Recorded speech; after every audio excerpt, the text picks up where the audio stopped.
عایشې ټوله شپه د خالد د مخه سترګې نه اړولې، ځکه خالد یې سهار له ځانه جلا کاوه. عایشې ته ژوندی خالد داسې معلومېده لکه مړی چې سهار یې جنازه پورته کیږي، خو تر مرګ یې هم ځکه سخته وه چې د خالد نامعلوم برخلیک ته حیرانه وه چې د خالد سره به په راتلونکي کې څه وشي. خو خالد د هر څه ناخبره و. پر عایشې په همدې غم او ژړا کې سهار شو. خو عایشې ته سهار ځکه سخت و چې د خالد د وصال وخت یې لنډېده. عایشې خالد په ډیر ناز سره له خوبه ولاړ کړ او د لمانځه یې ورته وویل. عایشې ځان سره قسم وکړ چې دا څو شېبې به د خالد مخ ته نه ژاړي او دا څو ساعته چې خالد ورسره دی هغه به خوشحاله ساتي. خالد چې کله لمونځ وکړ مور یې پوښتنه ترې وکړه، بچیه اوس څنګه یې؟ خالد وویل اوس ښه یم. عایشې وویل شکر خدایه چې زما بچی ښه شو. خالد وویل ممي د پلار معلومات مې ونه شو؟ عایشې وویل وشو، بچی سهار ته ویده وي چې یو سړی راغی او وی ویل چې ستا پلار سبا راځي. خالد وویل شکر ممي، ما ماښام زیات دعاوې وکړې چې پلار مې راشي. الله جل جلاله زما خواست قبول کړ.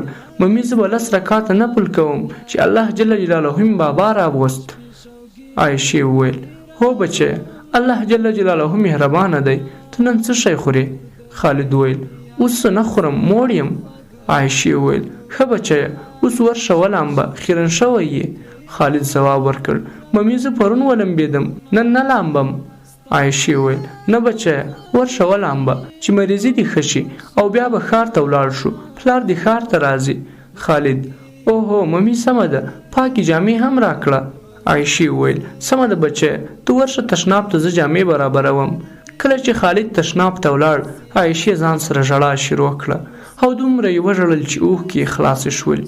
عایشې لا زړه سم نه و تشکړی چې خالد له تشنابه پرې راغږ کړ ممي جامې راوړه. عایشې ژر اوښکې پاکې کړې، خالد ته یې جامې وروړې او خالد دې یې پاک ومینځه او وروسته یې ورته د خالد د خوښې خواړه هګۍ تیارې کړې. خالد هم په ډېره خوښۍ سره وخوړلې. خالد زیات خوشحاله و ځکه خالد فکر کاوه چې پلار یې ښار ته راغلی او د ډوډۍ خوړلو په وخت کې یې مور ته وویل ممي پلار به ماته څه شی راوړی وي؟ عایشې وویل بچی تا ته به یې ښکلي کتابونه راوړي وي. خالد وویل ممي زه مې پلار ته وایم چې موږ نور دې کور کې نه اوسېږو، دلته تیارې بمبار کوي، زه زیات ویریږم. عایشې ځواب ورکړ سمه ده بچی، نور به انشاءالله دلته ژوند نه کوو. خالد وویل ممي ته هم زیاته خوشحاله ښکارې چې پلار مې راځي. عایشې چې کله د خالد دا خبره واورېده نور یې طاقت ونه شو او ژر بهر ووته. هلته یې په ژړا شروع وکړه. خالد ډوډۍ ته ناست و. عایشه ولاړه. د خالد هغه نوې جامې یې راټولې کړې او یو کوچنۍ بستې ته یې واچولې. خالد هم ډوډۍ وخوړه. مور ته یې وویل مور ژر کوه، لمر راختلی چې ولاړ شو. خالد فکر کاوه چې رښتیا یې پلار راځي ځکه د ښار تګ ته زیات بې صبره و. عایشه زیاته غمجنه وه. له زیاته غمه به یې کله کله پر سترګو توره شپه شوه. عایشه له غم سره زیاته ضعیفه هم وه ځکه نن یې 2مه وه چې بې پیشنمي یې روژه نیولې وه او خوب یې هم نه و کړی. عایشې د خالد په لاس د جامو بکس ورکړ. خالد ترې پوښتنه وکړه مورې دې بکس کې څه دي؟ عایشې ځواب ورکړ دا دې د پلار جامې دي. عایشه او خالد له کوره را بهر شول. خو عایشې باید تر کندهار بولدک لوی لارې پورې پیاده مزل کړی وای او هلته یې د ښار موټر پیدا کړی وای، مګر عایشې ته پیاده تګ ځکه سخت و چې 2 ورځې یې ډوډۍ نه وه خوړلې. چې 10 قدمونه به یې واخیستل نو بیا به یې دمه کوله. ایله 10 بجو ته د موټر پیدا کولو ځای ته ورسېدل. د نیم ساعت وروسته یې موټر پیدا کړ. د کندهار ښار ته روان شو. خو عایشې د نورو ورځو خلاف خالد تر لاس ټینګ نیولی و او ټوله لار یې خالد ته کتل. ناامیدي آخري حد ته رسېدلې وه. هیڅ فکر یې نه کاوه چې څنګه خالد ته ووایي چې تا به له ځانه جلا کوم. هر څه چې به یې فکر وکړ زړه یې نه شو کولی او د خالد ژړا او خفګان یې نه شو لیدلی. په همدې فکر کې ښار ته ورسېدل. خو ښار کې حیرانه پاته وه چې خالد چاته وسپاري ځکه عایشې تر اوسه ښار نه و لیدلی او پښتو ژبه یې هم ښه زده نه وه. اخر فیصله یې دا وکړه چې خالد به د الله جل جلاله پر توکل ښار کې خوشي کوي او دا به ترې ځي ځکه چې په دې شپو کې حالت په ښار کې هم بیخي زیات خراب و. امریکایان لکه د وږي لیوو په شان په عربو مجاهدینو پسې ګرځېدل. هیڅ چا نشو کولی چې عرب مجاهدین وساتي، ځکه امریکایانو اعلان کړی و چې که د هر چا کور کې عرب پیدا شي هغه ټوله کورنۍ به یا وژني او یا به یې ګوانتنامو ته بیایي. که د خالد دستوري هر چا ته ورکړي هغه یې نه غواړي. عایشې ښار کې د دې لپاره چې د خالد څخه ځان ورک کړي نو یې ورته وویل بچه دا پیسې واخله او هغه دکان څخه ځان ته د خوراک شیان راواخله، زه به دلته درته انتظار شم. خالد وویل نه ممي، زه تر هغه وخته څه نه خورم چې پلار مې نه وي راغلی. هر وخت چې بابا راشي ماته به شیان واخلي. عایشې وویل ورشه بچه، هغه به هم شیان درته واخلي، اوس یو څه واخله. خالد نه ممي زه نه اخلم. عایشې وویل ښه شیان ما اخله، ورشه هغه دکاندار څخه پوښتنه وکړه چې د شهیدانو چوک موټر چیرته درېږي.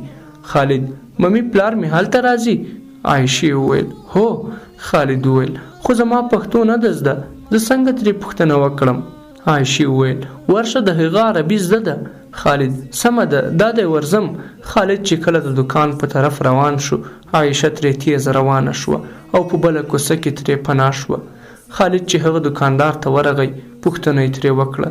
دکاندار چې کله د ماشوم عربي ولیدله حیران شو چې دا څومره عجیبه ماشوم دی.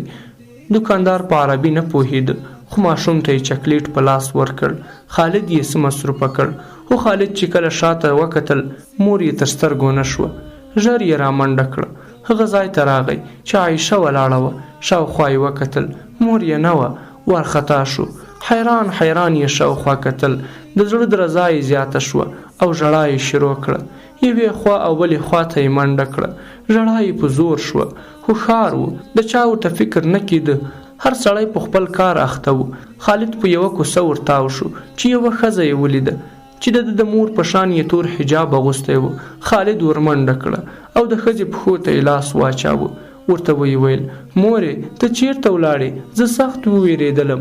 خو ښځې خالد له ځانه لرې کړ. وروسته خالد پوه شو چې مور یې نه ده. خالد بیرته منډه کړه. په یو بله کوڅه لنډ ورتاو شو چې ناڅاپه یې مور ولیده. یو څه لرې تیز روانه وه. ورمنډه یې کړه. مور ته یې ځان ورساوه. مور یې تر څادر ټینګه کړه او ورته ویې ویل مورې ته ما پسې ګرځې؟ زه دا یم. عایشې چې وکتل خالد دی نو حیرانه شوه چې څنګه یې بیرته دا پیدا کړه. چې کله یې خالد ته وکتل چې ژړلی دي نو ژړا یې شروع کړه او خالد یې غېږ کې ټینګ ونیو. دواړو ژړل. خالد مور ته وویل مورې زه زیات وویرېدلم. عایشې مچکه او تر لاس یې ونیوه او ورته ویې ویل چې ته دلته کښېنه، زه بیرته راځم، که ما سره ولاړ شې بیا ورک کېږې. خالد هم ورسره ومنله او د یوه دکان څنګ ته کښېناست. عایشې بکس په لاس ورکړ او ترې روانه شوه. لږ لرې ودرېده. خالد ته یې د وروستي لیدن لپاره کتل او ژړل یې.